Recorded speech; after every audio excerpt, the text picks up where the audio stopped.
Assalamualaikum warahmatullahi wabarakatuh. Saya Muhtasin, calon guru penggerak angkatan 7 dari SMK Negeri 1 Karanggayam, Kabupaten Kebumen, Provinsi Jawa Tengah.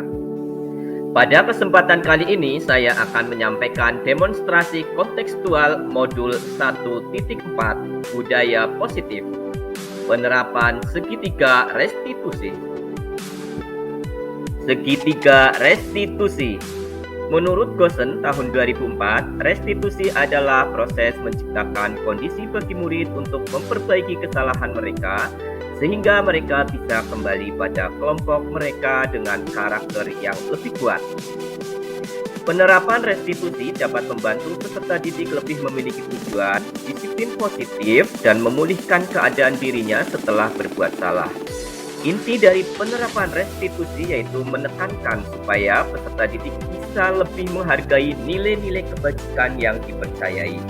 Penerapan restitusi juga bertujuan agar peserta didik dapat membuat evaluasi diri dengan menyusun rencana-rencana untuk memperbaiki kesalahan supaya mereka mendapatkan kembali harga dirinya.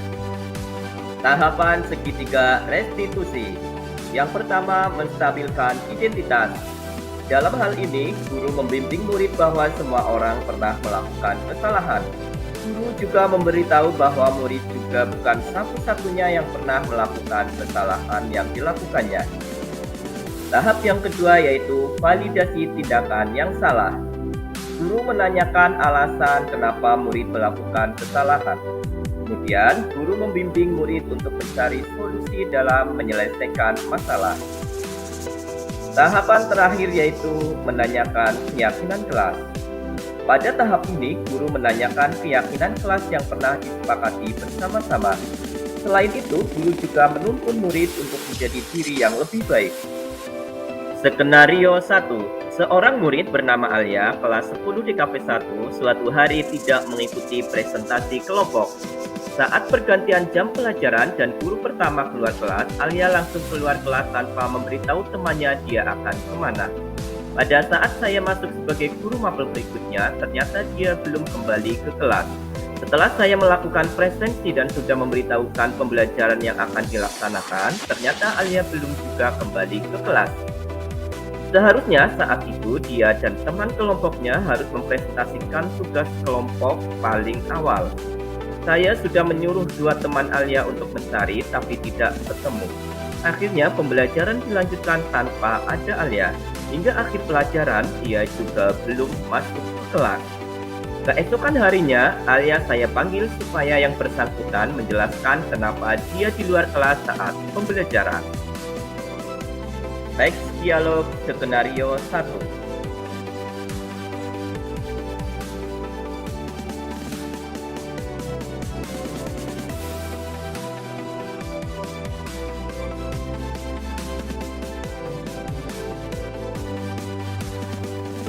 Selanjutnya yaitu praktik segitiga restitusi dengan peserta didik skenario 1.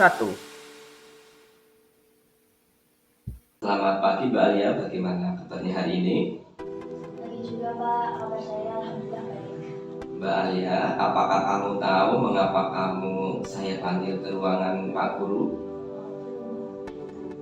Belum tahu ya, begini Mbak Alia, kamu Pak Guru panggil ya terkait dengan kemarin kamu itu tidak mengikuti presentasi kelompok di pelajarannya Pak Guru. Saya kemarin bisa mengikuti presentasi tersebut karena saya memilih diri di kelas. Baiklah kalau begitu. Ya, perlu kamu ketahui semua orang itu pernah melakukan kesalahan ya. Aku juga pernah melakukan kesalahan. Tapi kita sebagai manusia ya, yang diberi akal ya, itu harus berusaha semaksimal mungkin untuk tidak mengulangi hal tersebut atau kesalahan tersebut. Baik Pak, saya berjanji tidak akan mengulangi kesalahan tersebut. Boleh Pak Guru tahu mengapa kamu memilih menyendiri di ruangan kelas pada saat jam pelajaran Pak Guru? Saya tidak mengikuti presentasi tersebut karena saya tidak suka dengan salah satu kelompok saya. Coba pikirkan mengenai kemarin kamu tidak ikut presentasi atau tidak ikut pelajaran, kemudian kamu juga tidak menyukai salah satu teman ya, apakah itu sesuatu yang baik? Tidak, itu bukan sesuatu yang baik dan benar.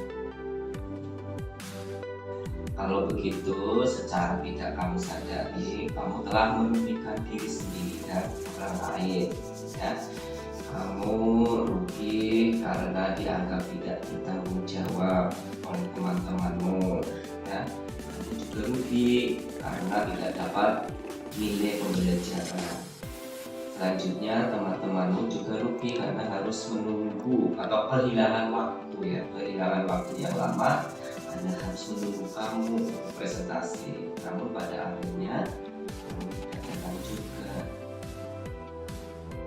Ya Pak, saya minta maaf atas kesalahan yang pernah saya lakukan. Adakah solusi supaya kedepannya kamu bisa selalu ikut pembelajaran dengan Pak Guru atau guru yang lain? Ada Pak, saya akan hadir kelas pada saat ujian. Bagus. Nah, apakah Mbak Alia masih ingat tentang keyakinan kelas yang sudah kita sepakati bersama-sama? Nah, kira-kira keyakinan kelas apa yang belum Mbak Alia wujudkan dengan baik? Menghargai diri sendiri, bertanggung jawab terhadap tugas, dan bersikap baik kepada teman-teman lain.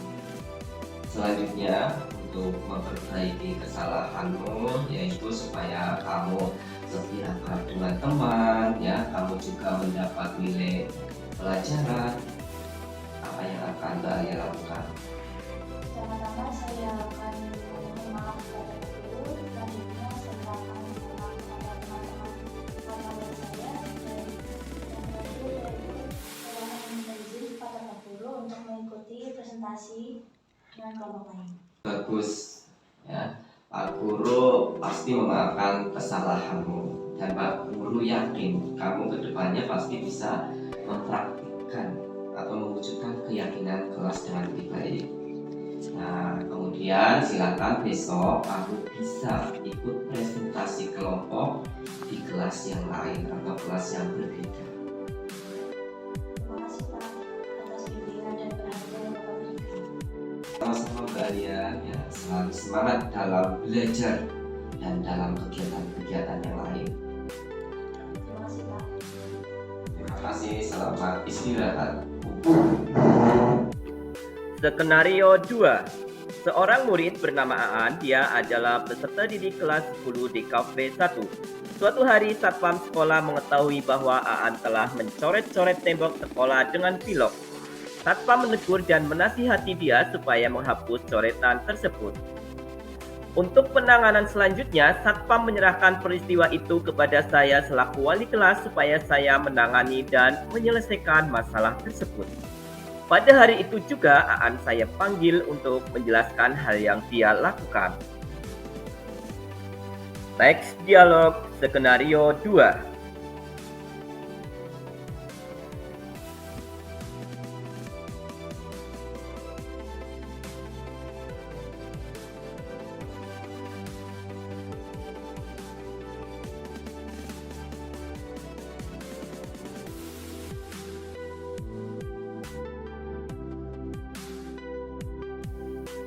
Selanjutnya adalah praktik segitiga restitusi dengan peserta didik skenario 2. Selamat siang Aan, Selamat siang Pak. bagaimana kabarnya? Alhamdulillah kabar saya baik. Ya, syukur alhamdulillah. Aan, Pak Guru dapat laporan dari satpam sekolah. Sepertinya kamu sedang ada masalah. Ada yang bisa Pak Guru bantu? Tadi pagi saya mencoret-coret tembok sekolah menggunakan pilok Pak. Kamu melakukan hal tersebut atas kemauan sendiri atau perintah orang lain?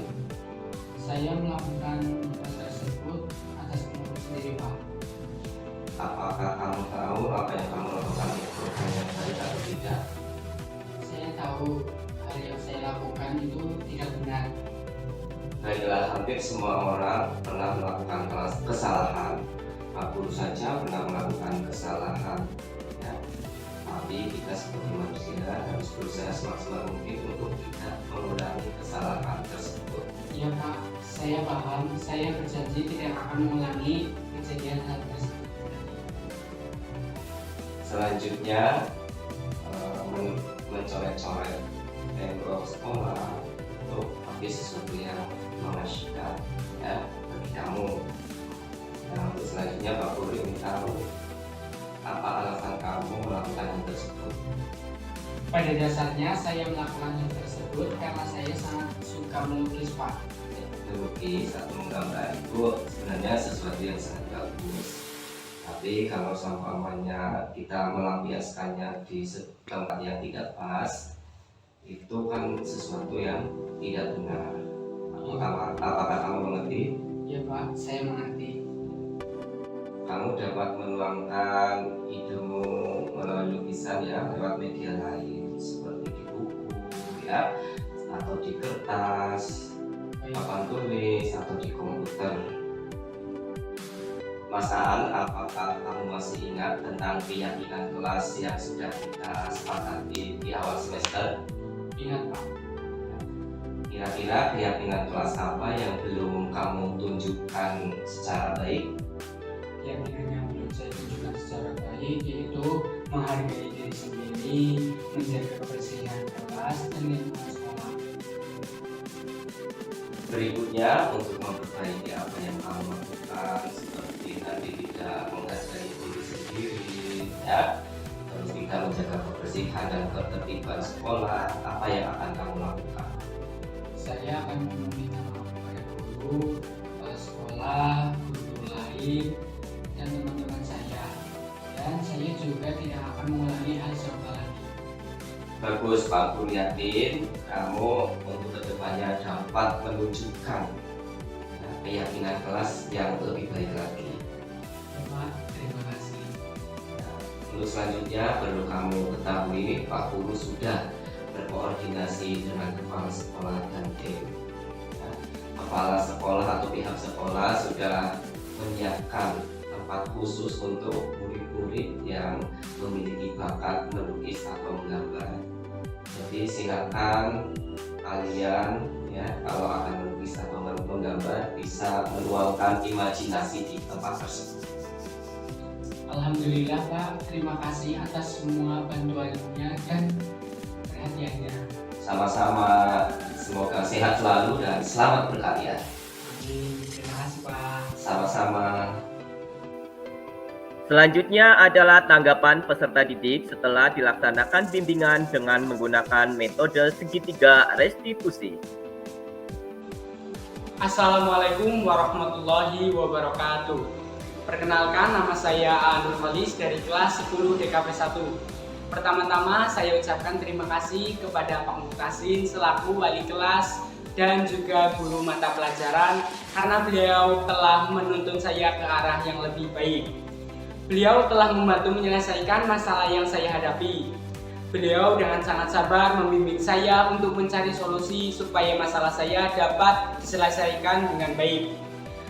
Dengan bimbingan yang dilakukan oleh Pak Mutasin, saya semakin sadar bahwa keyakinan kelas dan budaya positif harus saya praktikkan dengan sebaik-baiknya. Terima kasih. Assalamualaikum warahmatullahi wabarakatuh. Nama saya Alian Prasisa dari kelas 10 DKP 1. Saya ucapkan terima kasih kepada Pak Mutasin yang telah membimbing saya dengan baik dalam menyelesaikan masalah yang saya hadapi. Dari bimbingan yang diberikan, saya semakin sadar bahwa sebagai murid saya harus disiplin dan patuh terhadap peraturan sekolah. Selain itu, saya juga harus menghormati orang lain. Saya harus mewujudkan nilai-nilai kebajikan dan keyakinan kelas dengan maksimal. Terima kasih. Kesimpulan, pada hakikatnya sebagai guru, kita tidak akan terlepas dari masalah yang berkaitan dengan tingkah laku peserta didik. Jika ada peserta didik yang menghadapi masalah, sebagai guru kita harus bisa membantu menyelesaikan masalah tersebut dengan tepat. Salah satu metode yang bisa kita gunakan dalam menyelesaikan masalah peserta didik yaitu dengan menerapkan segitiga restitusi. Apabila guru akan menerapkan segitiga restitusi terhadap masalah yang dihadapi peserta didik, maka guru harus memposisikan diri sebagai manajer. Guru harus bisa menanamkan nilai-nilai kebajikan kepada peserta didik supaya mereka bisa memiliki motivasi intrinsik sehingga mereka memiliki kebiasaan positif yang pada akhirnya dapat tercipta budaya positif. Demikian demonstrasi kontekstual modul 1.4. Semoga dapat bermanfaat untuk Bapak Ibu guru hebat Indonesia. Salam guru penggerak. Guru bergerak, Indonesia maju. Terima kasih.